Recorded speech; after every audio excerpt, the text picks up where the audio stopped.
I think that just as we're living in a nuclear age, we have grown so tremendously in scientific knowledge. It doesn't seem too much to say that men can begin to awaken to the fact that they haven't grown enough spiritually and haven't recognized their spiritual capacities.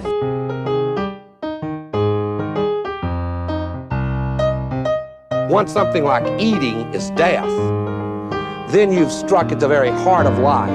The enemy of the older radical theories may have been the ruling class, but today the stakes of whether we will reform ourselves into a new kind of human being, a new kind of society, whether we will find selves worth being, the stakes of it are simply life itself.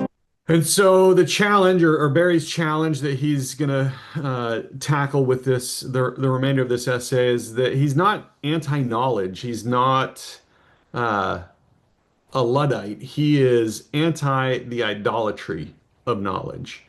It's almost as though he took knowledge and replaced it for money, and it's not money that is necessarily evil, it's the love of money. Right? And in this case, he's saying it's the idolatry or love of knowledge, or the assumption that knowledge can fix all of our problems. And so he says we need to put knowledge in its place and to replace this fantasy that we have of control with humility, with time, and with fidelity. And he's got a quote: "If we want to know and cannot help knowing, then let us learn as fully and accurately as we decently can. But let us abandon our superstitious belief that knowledge is ever sufficient."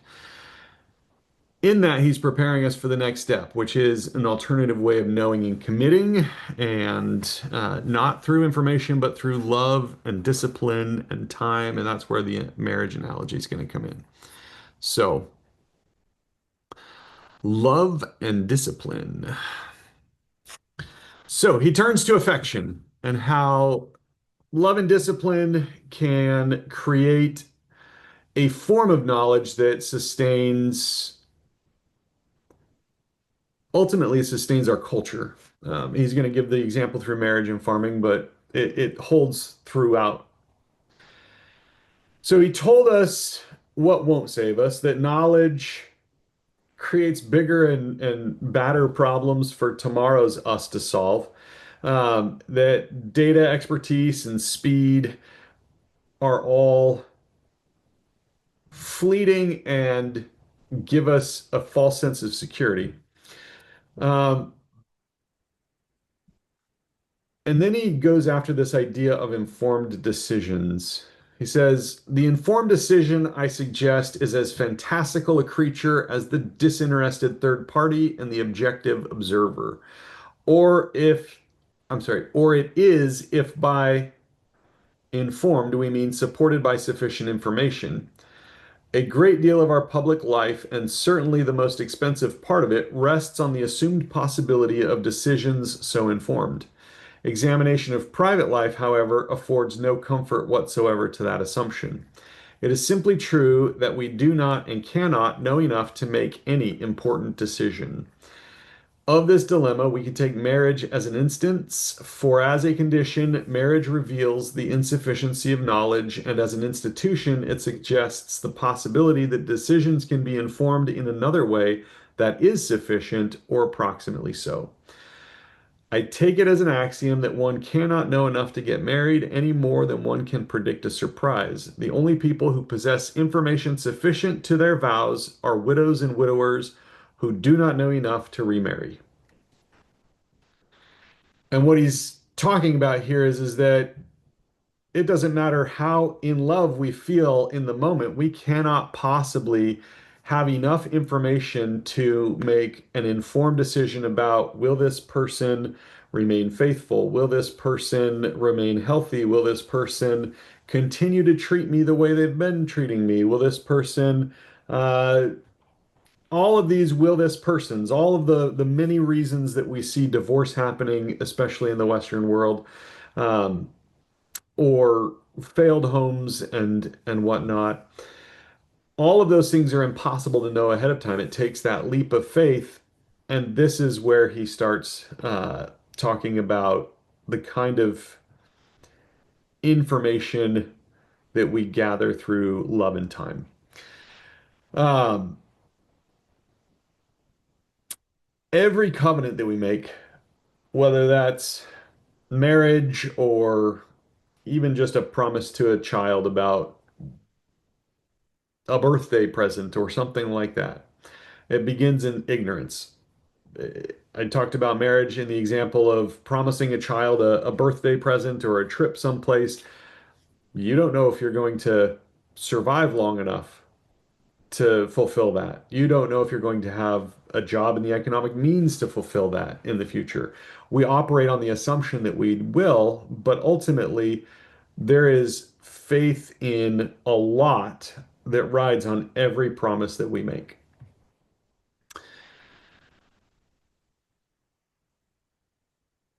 And when we make those promises, we do it. I'm thinking again of marital promises and promises to children or whatnot. Those are made out of love. And in and of itself, love won't necessarily be enough to completely inform our decisions. I'm I'm hesitating because the idea being that love is better than love of what is real, people, land, community is better than a love of knowledge, where that love of knowledge is driven by whether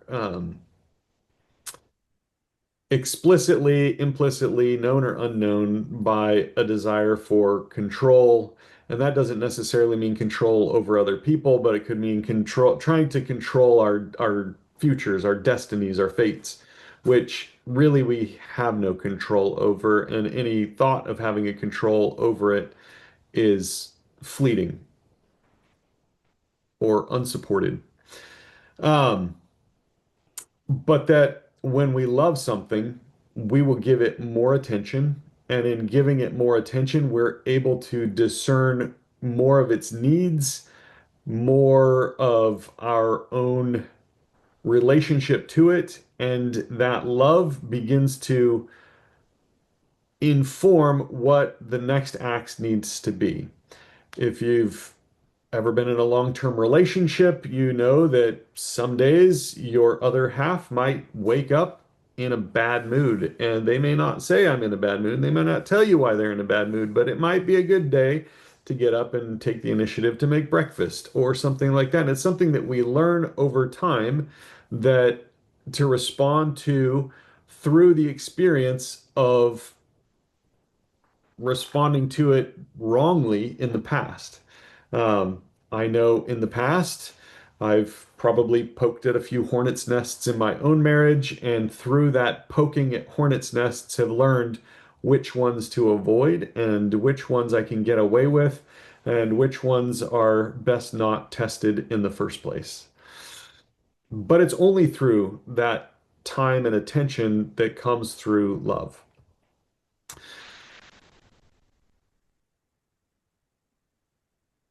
So, what he's getting at is that the deepest forms of knowledge arise only when love endures, and it endures its ignorance long enough to become wisdom. Hopefully that makes sense.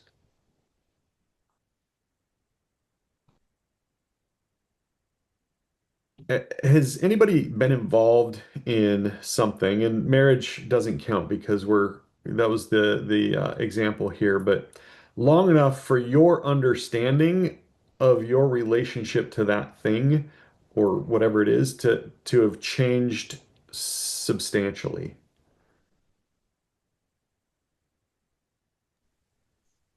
Yes. Do elaborate.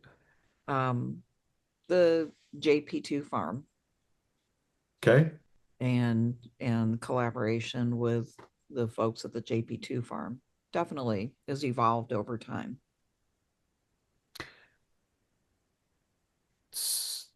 In what ways has it been most surprising or informative, or I fundamentally shifted your view of what it was? so I think that as I was reading this essay, I thought about that, and it kind of mirrors this, oh, we're all kind of fresh and new at this idea, this great shiny idea. And then in actually doing it, both, dealing with the project as well as the various people in it, the shine wears off. But as you kind of continue to work and exist in that space, the relationships with the land as well as with the people change, and I think get deeper, but they're not as like unrealistically shiny as they were, if that makes sense. And marriage is like that. Right. Yeah. And that's what he's getting at. We can take that principle and apply it to almost anything that's worth loving. Parenthood is an obvious example as well. I mean, having children.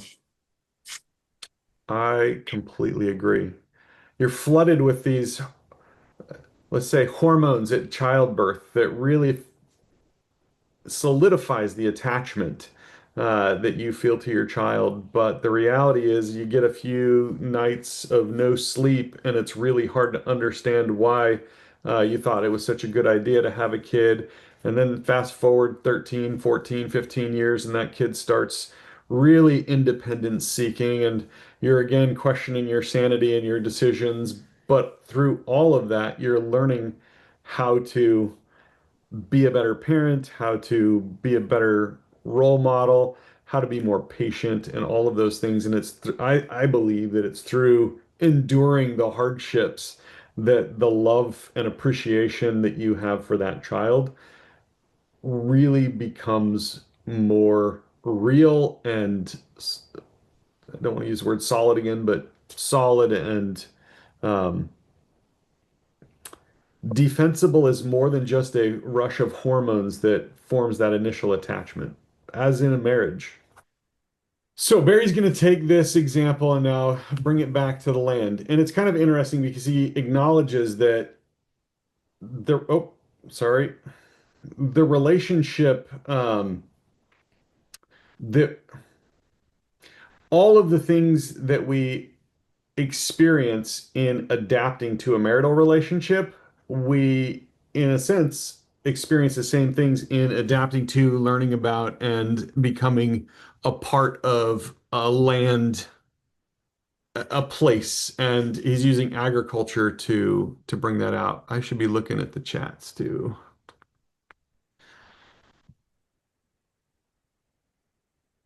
Oh, the aurora was amazing yesterday, and apparently it's coming back tonight. I'll throw up a picture here before we're done that we took. All right. So,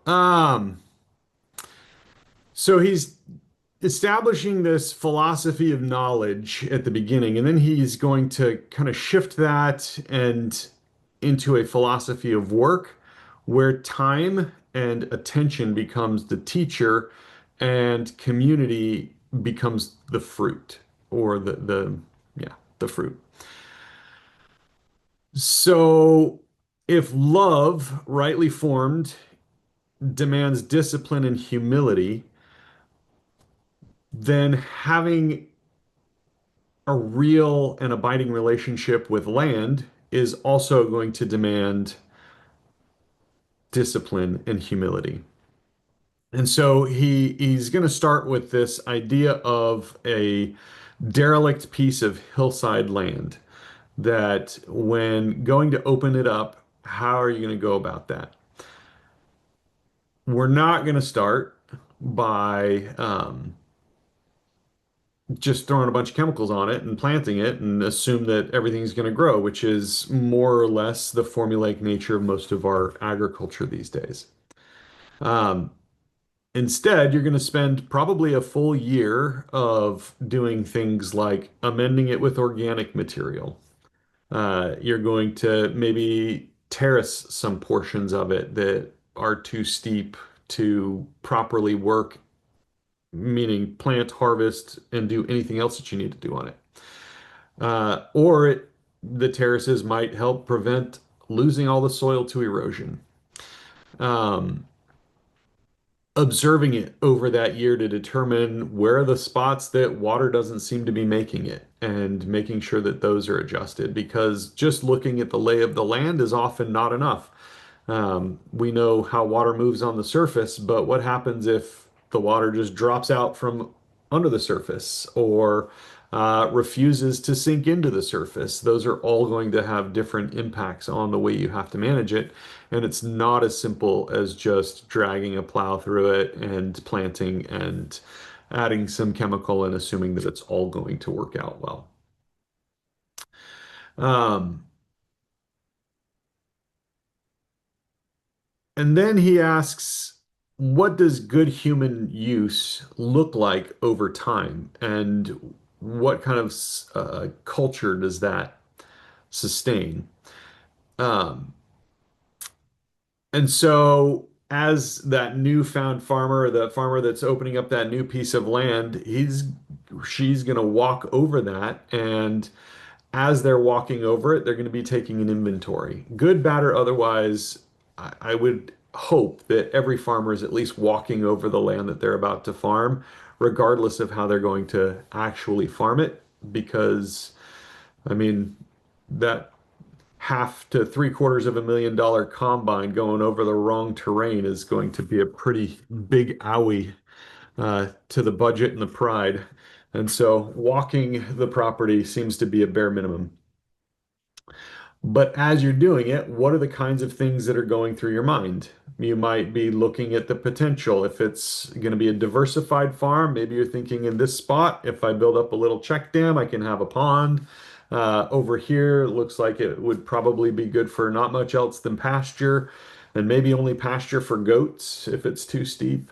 Um, or maybe it's I've got to get out this implement to tear up this spot in order to allow this implement to get into it. So regardless of what kind of agriculture you're doing, you're going to end up walking that land. And as you're doing that, visions of what it can be are going to come to mind. Regardless of what you're envisioning for that piece of land, the reality of what it can provide for you is only going to be able to be determined once you've started to actually use that piece of land. Um, Again, because you cannot see all of the potential issues or benefits that a piece of land might hold for you just on a walk. Maybe it's going to take multiple walks. Maybe it's going to take dragging that implement through it and breaking that implement because it should not have been dragged across it in the first place. Or maybe it's going to take a bumper crop to say, hey, this is great, and maybe I need to bring something to this piece of land to keep it from burning up too quick because we probably just sucked a whole lot of nutrient out of the soil with this good a crop. And there's this propensity within agriculture, especially, that as soon as things become unprofitable, and profit tends to be our dominant paradigm through which we're valuing anything in this country at least, um, as soon as it becomes unprofitable, the best answer is often in America to just pull up stakes and go find a different place to do it. And by and large, that's a lot of what happens in agriculture. Now, I will grant that it seems, anyways, that at least in this part of the country, there is a reduction the net in the net destructiveness of our farming. It's still destructive, but the net damage is being decreased as people realize that, oh, no-till farming is maybe a little bit better than tilling, and it's not going to cost me anything extra. In fact, it might save me a little money. So where good farming practices can match our profit needs, those kinds of things are happening, but the mindset isn't any different. It's still a very extractive mindset